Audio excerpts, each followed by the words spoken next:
you for listening to my daddy's podcast. Hey, don't let these tears fool you. It's all dog around this mug. I'm good.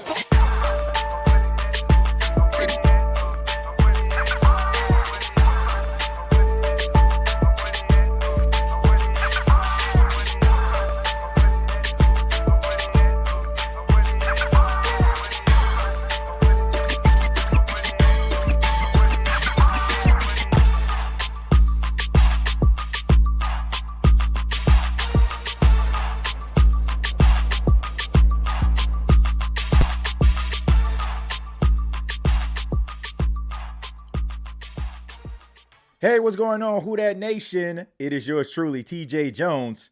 And yes, I am the host of the State of the Saints podcast. Thank you so much for checking out the State of the Saints podcast, where we talk, yeah, you guessed it, the New Orleans Saints. First off, I want to say thank you for tuning in, making the State of the Saints podcast a part of your listening and viewing pleasure. I really do appreciate that. Now, if you just so happen to be a brand new viewer of the show, you just checked it out, just so happened you typed in New Orleans Saints and my face came up, my handsome face, by the way, go ahead and hit that subscribe button. Go ahead and hit that like button. Join the number. We're a very interactive podcast. We have a lot of fun here. We have a good time. We talk about the team.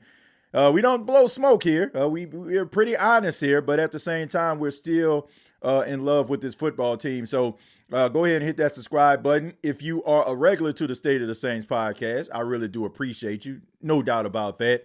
Shouts out to everybody out there. Go ahead and hit that like button. Let's get those likes up, man. I see so many people that comment, so many people that say they enjoy the show. So if you enjoy the show, go ahead and hit that like button so we can go to the moon with this joint, all right? But on this edition, we're going to be talking about the NFL draft. Now, as we all know, that to me, I'm going to say to me, okay, maybe to you, but this is a fun time when it comes to watching football, analyzing football. Now, the offseason can suck, right? As a Saints fan, the offseason sucks because it's just a reminder that there's a Super Bowl that's being played. The Saints aren't in it. And we also know that they didn't make the playoffs in the last 3 seasons. So it sucks right now. But something about the beginning of the offseason, because it represents a change. It represents a changing of the guards, whether it's a new head coach for a franchise, maybe the promising new quarterback that can possibly be drafted by your franchise, a player that can actually take you from a pretender to a contender. So it's an exciting time. And also, as a person that reports, writes on the New Orleans Saints, writes on the NFL, it's a great time because I get opportunity to go to some amazing places, right? To be able to check out some of these prospects, to give it all to you. And we talked about the NFL draft over the past few episodes of the State of the Saints podcast. We talked about the NFL draft when we realized the Saints weren't going no damn where. But it's always an exciting time. And regardless to how you may think the Saints have drafted players in the past, right? We all know that the New Orleans Saints this season have to make a conscious effort to get it right. Now, if you look at the New Orleans Saints draft picks, there aren't many of them. There's a first-round draft pick. They have a second-round draft pick.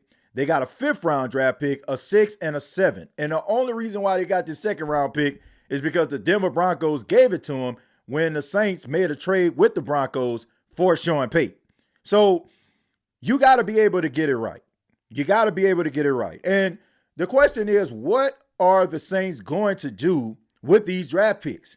And we'll probably get into it a little bit more as, you know, we get close to the NFL draft, as the Saints start to make more decisions. But what I'm doing today is based on the information that has been given to us by the Saints, by Saints reporters within the organization, what have you. I am basing my judgment on what I have seen so far, based on the coaches that they have brought in, based on the contract situations. This is how I'm evaluating this. Now, if you checked out the last episode of the State of the Saints podcast, and if you have not, I encourage you to do so. we talked a little bit about the NFL draft and what I felt the Saints were going to do in the first round. Now, if you look at the New Orleans Saints and the fact that they actually reconstructed the deal of a quarterback, Derek Carr, right? They restructured his deal. They changed some things around. They spread some things out. Y'all know how the Saints do it. They kick the can down the road.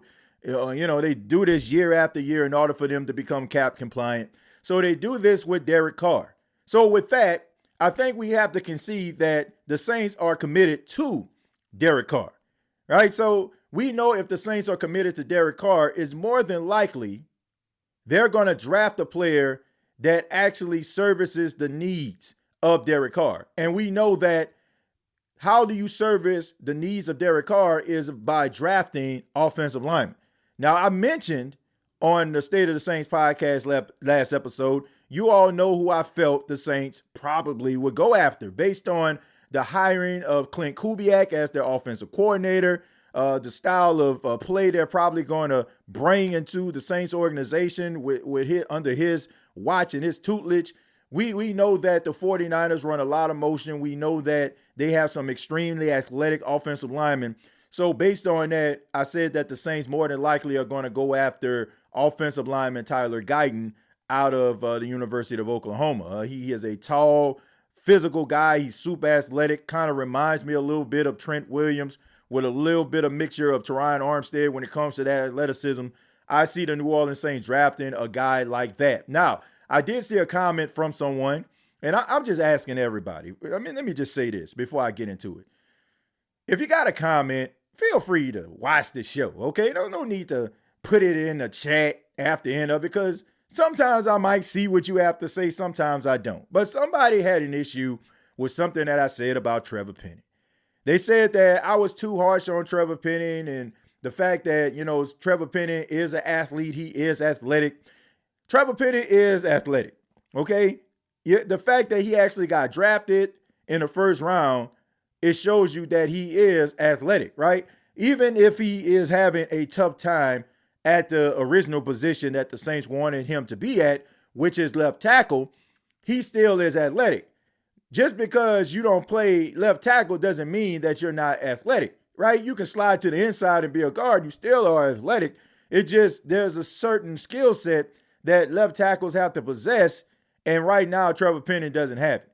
And instead of you waiting on him to try to find it, hopefully that he does, but try to get somebody that already has what you need. And you can build from that, right? Instead, you can just put Trevor Penny in the inside and make him be the mauler that he was just born to be, the bully that he was just born to be. So drafting a guy like Tyler Guyton, the left tackle out of Oklahoma, I feel like would be a good fit. So with that, you have to wonder to yourself, will the Saints draft a quarterback at any stage of the NFL draft? Now, some people are going to roll their eyes and they probably are looking and thinking to themselves like, man, this is Mickey Loomis that we talking about. He has a little bit of that arrogance, that ego. He feels like, we signed Derek Carr, so we're going to commit to Derek Carr. We're not going to put anybody in a way to make Derek Carr feel that we don't care about him. We don't support him. Look, I get all that, but we all know that the 2024 draft is loaded at the quarterback position.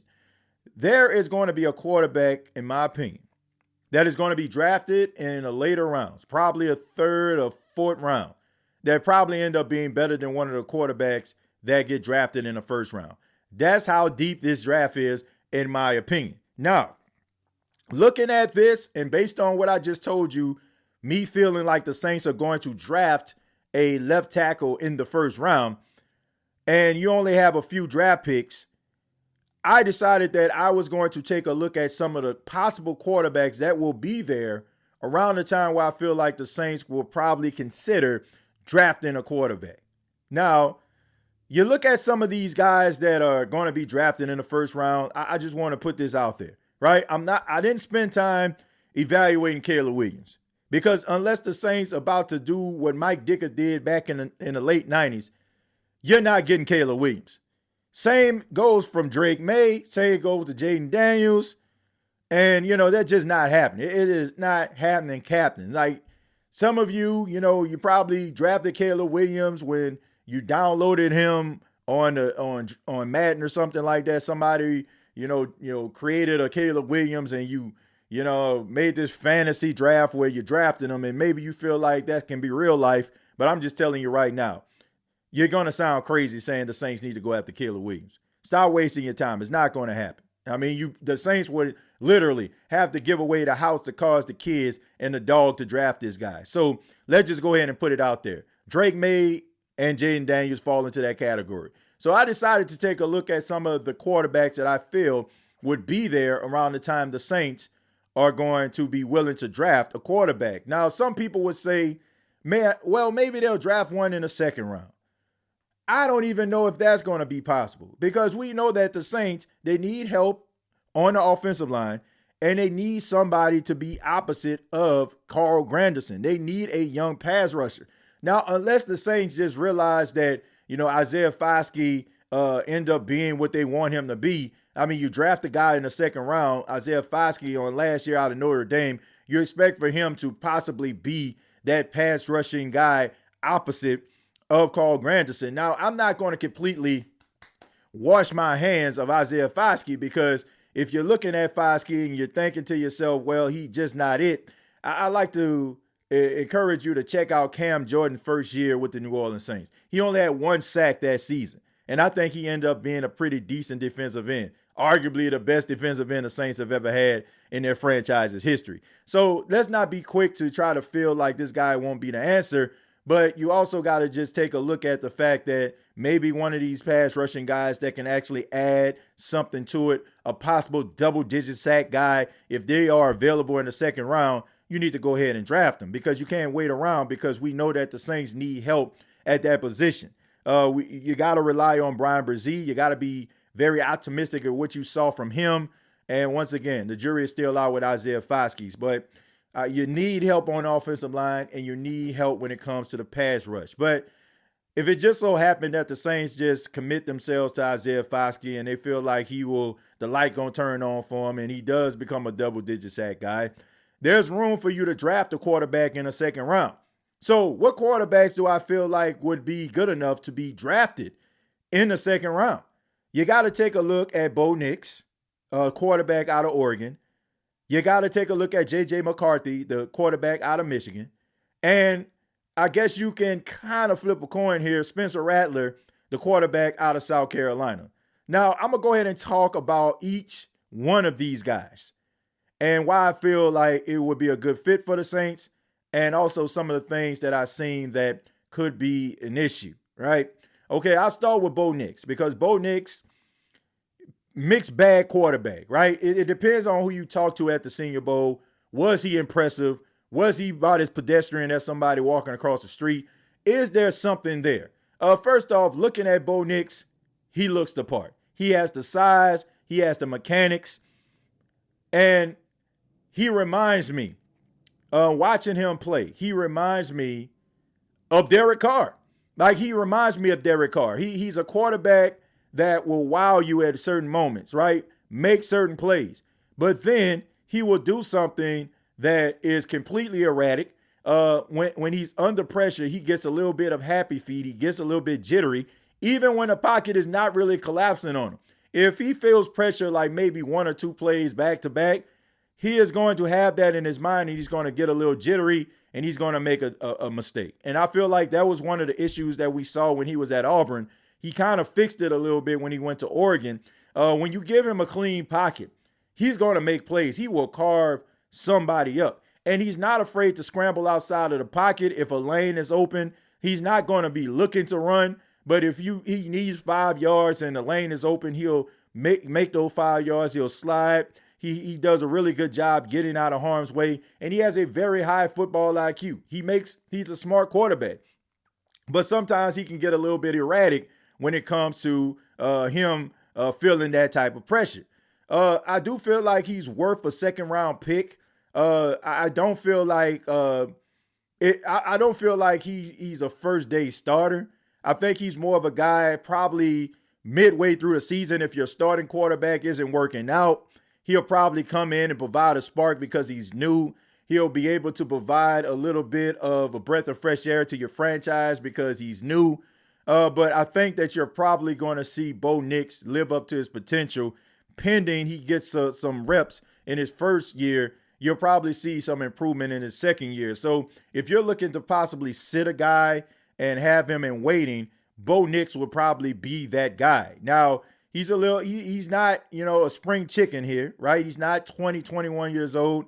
He's a little bit older. Of course, he was a transfer from Auburn. But at the same time, he can provide, a spark. And I think that he can be a serviceable quarterback. Can he be a franchise quarterback? I think it depends on the situation that he falls into. You got to have somebody that can kind of work with him, work on some of the things that he needs to improve on. Some of his mechanics a little bit with the footwork needs to improve. But other than that, I think that, he can be a good quarterback in the league, can be a above average quarterback if he goes to the right situation with a coach that can actually, put him in the right and lead him in the right direction.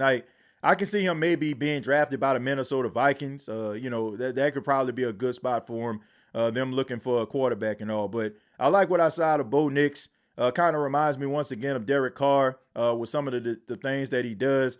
But I think that he's probably, one of the smarter quarterbacks that they have coming into this draft. The next guy that I mentioned was J.J. McCarthy. J.J. McCarthy, a national championship winner. Of course, we know that he was the quarterback for Michigan. Michigan just recently won the national championship and, knocking off Washington. J.J. McCarthy, to me, in that game, didn't really knock anybody's socks off. In the second half, he really kind of struggled a little bit, but I don't think that's a testament to the quarterback that he is. I look at J.J. McCarthy, number one, he's a winner, all right? And I think that you cannot just look past that. When a guy is winning and he's winning at a high level, like this guy is a national championship quarterback, you can't just, just side eye that. I've seen a couple plays where Michigan needed a spark and he made it. I've seen where Michigan needed a clutch play and he did it. He doesn't shy away from the moment. I think you also have to look at the fact that he's played in some of the biggest games in college football for the last few years. They got to the semifinals last year against TCU. He played pretty well in that game. So when I look at J.J. McCarthy, I look at a guy that is a proven winner, a guy that's overly confident.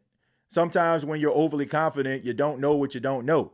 And sometimes that can be beneficial to you. So with that, I feel like that's a plus for him. J.J. McCarthy has really good footwork. He has really good mechanics. He's accurate. He can throw the ball on time. You don't have to worry about him not, like just sailing a ball, most of the time.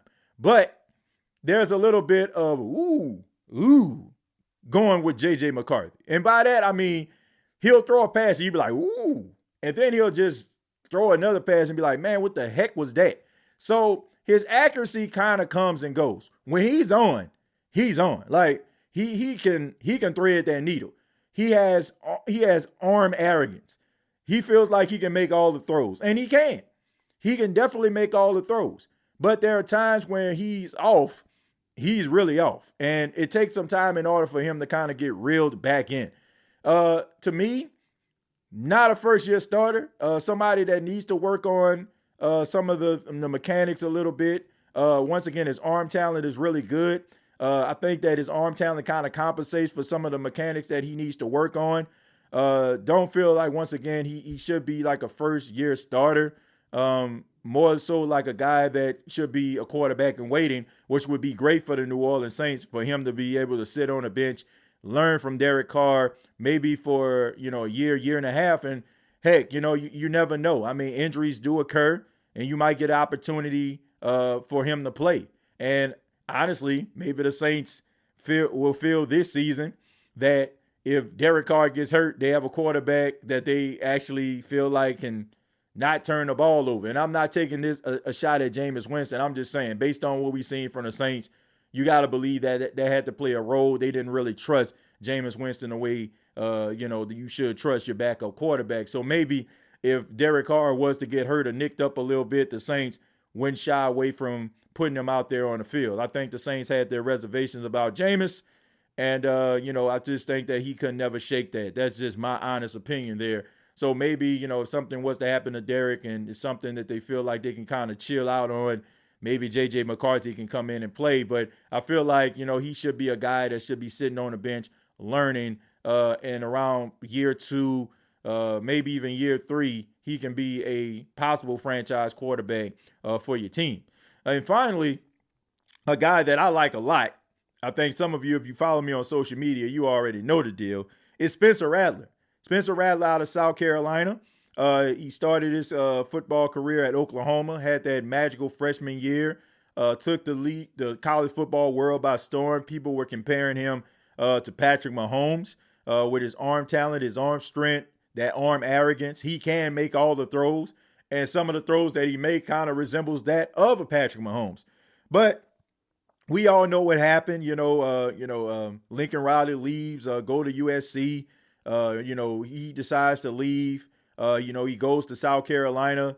He goes out there and play with them for the last couple of years. And I just think that people sort of forgot about him, probably because South Carolina was kind of struggling a little bit, them trying to find their identity, them trying to get back to their winning ways, back in the days when, they were extremely talented and it was out there trying to win the SEC East. So I think because of that, a lot of people forgot about him. And I also just feel like people just started to take a look at him. They seen a few games where he turned the ball over and the narrative was made, right? Oh, man, he's not the next Patrick Mahomes. People just been gassing him up. He's not very good. Spencer Rattler, to me, can end up being a franchise quarterback. Spencer Rattler, to me, can end up possibly being better than any of the quarterbacks that are going to be drafted in the first round. Yes, I said it. But once again, we all know that it depends on the situation that you go to. I don't understand why people don't feel that way. They just feel like, if a quarterback is good, he should thrive no matter where he is. That is true for the most part. You got some quarterbacks that can be able to rise above the coaching. But you also have some quarterbacks that they need guidance. You need a coach, a quarterback whisperer, a guy that can kind of put everything together for you, understands your strengths, understands your weaknesses, come together with a game plan that maximizes your strength and minimize your weaknesses. Spencer Rattler, in the right situation, can be better than any other quarterbacks that get drafted in the first round. I just think that South Carolina, them not being very good, people just feel like he wasn't very good, right? Because if a team isn't good, we start looking at the quarterback. But I just think that this guy can be a diamond in the rough. And if the New Orleans Saints draft him in the second round and have him sitting behind Derek Carr better look over his shoulder. He better look over his shoulder because as soon as they go to practice and those players start seeing that boy put that zip on that ball, when they start seeing him make some of these Houdini type throws, when they start seeing that boy sail that 60-yard bomb down the field on a rope, I'm telling you, man, it is going to excite the heck out of New Orleans Saints fans. And I'm telling you, this guy can be special. I seen this dude basically throw the ball across his body and it looked like he was just throwing a 10-yard pass. Like, he has incredible arm talent and he can make the throws. Now, here's where I feel like it's a little bit of a struggle, and this is one of the main reasons I feel like he's not a first-day starter. I feel like if people will fall in love with Spencer Rattler's arm talent, and because of that, they'll probably thrust him into a lineup, right? Because of that arm talent. And they'll probably baptize him through fire, so to speak. But I just feel like he will probably be suitable. It will probably be best for him. There we go. It will probably be best for him to sit a year because I think that he is like Nick Cannon on Drumline, right? Like, if you've ever seen Drumline, okay, so you had Nick Cannon. Nick Cannon was a really great drummer, right? He can, make the beats. He beats on that snare drum. But he couldn't read music, right? And because of that, he wasn't able to do all the things that, and tap into all that untapped potential because he couldn't do it. I think with Spencer Rattler, for years, he has made it with the arm talent. And because he has so much arm talent, I don't think he really paid that much attention to understanding the quarterback position. It was more so like, just give me the ball, watch what I can do with it. So I think that he has to become a student of the game. If he sits down and becomes a student of the game and he really embraces playing the quarterback position, not just throwing the football down the field, not just, trying to create a Twitter, highlight reel or X highlight reel or TikTok highlight reel, but really pay attention to how to play the quarterback position and really build up his football IQ, he will be one of the most dangerous quarterbacks in the NFL and will be the best quarterback in this year's draft. That is the only thing that I have seen from Spencer Rattler that is holding him back. His football IQ, his arm talent, and because he can make all the throws, I feel like sometimes his football IQ lacks. Not saying that he's not a smart quarterback.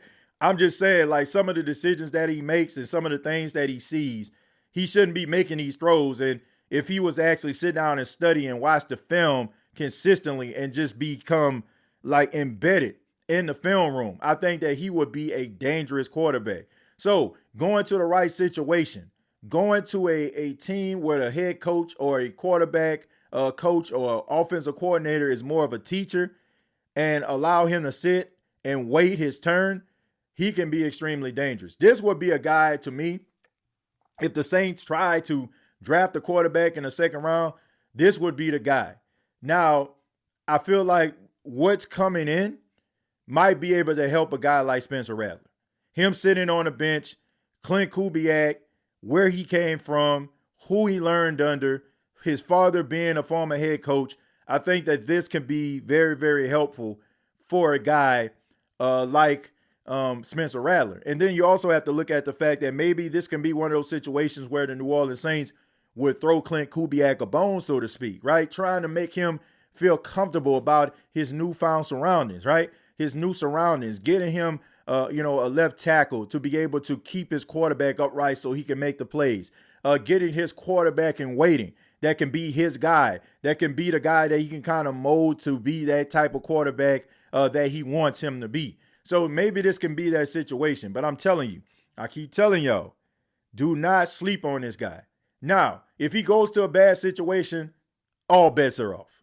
All bets are off. Like, don't come to me and say, man, you was bragging on Spencer Rattler. No, if he goes to a team like the Commanders where they got a defensive coach, if he goes to the Jets and they got a defensive-minded coach, I'm talking about somebody that understands offense, and we know that they have a track record of being a really good offensive mind. Like, if he was to go, I don't know, with Sean Payton or something like that, right? Somebody like, or Andy Reid, like, or Sean McVay, that's when I feel like he will live up to his true potential. But if he's going somewhere where a coach is not really putting that much emphasis on offense and they spending most of their time in the defensive room and their offensive coordinator is probably about as mediocre as a C+, I think that you're not going to see any type of development. You're going to see great arm talent, but you're not going to see a guy living up to his potential.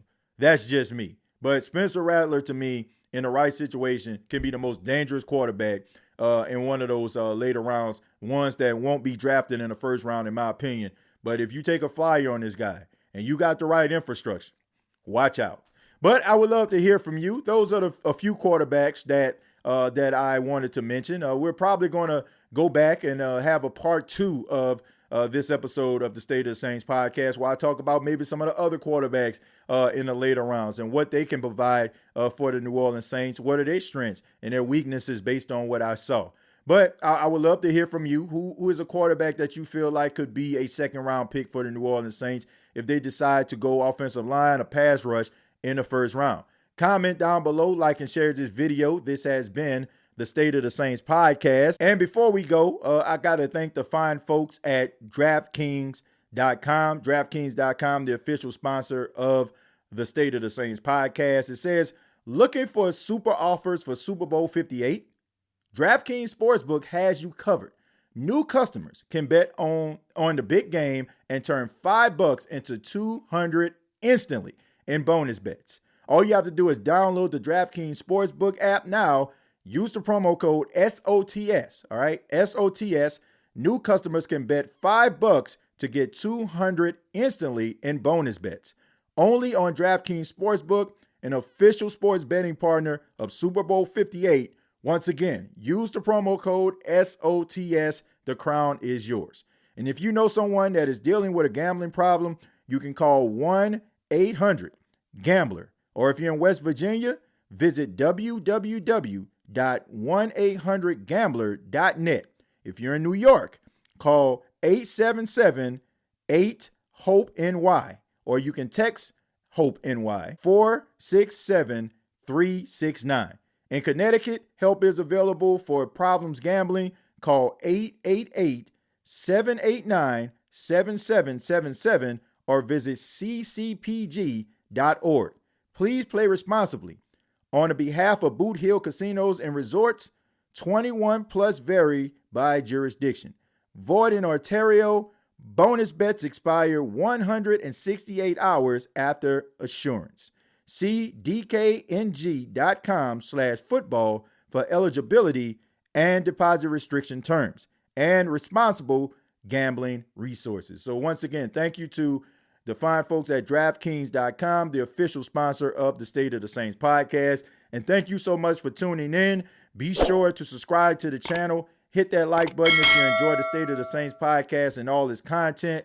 Previous episodes are available on Apple Podcasts, Spotify, iHeartRadio, Anchor FM. And you can follow me on X at TJAY Jones 8. Till next time, all I got to say is, who dat?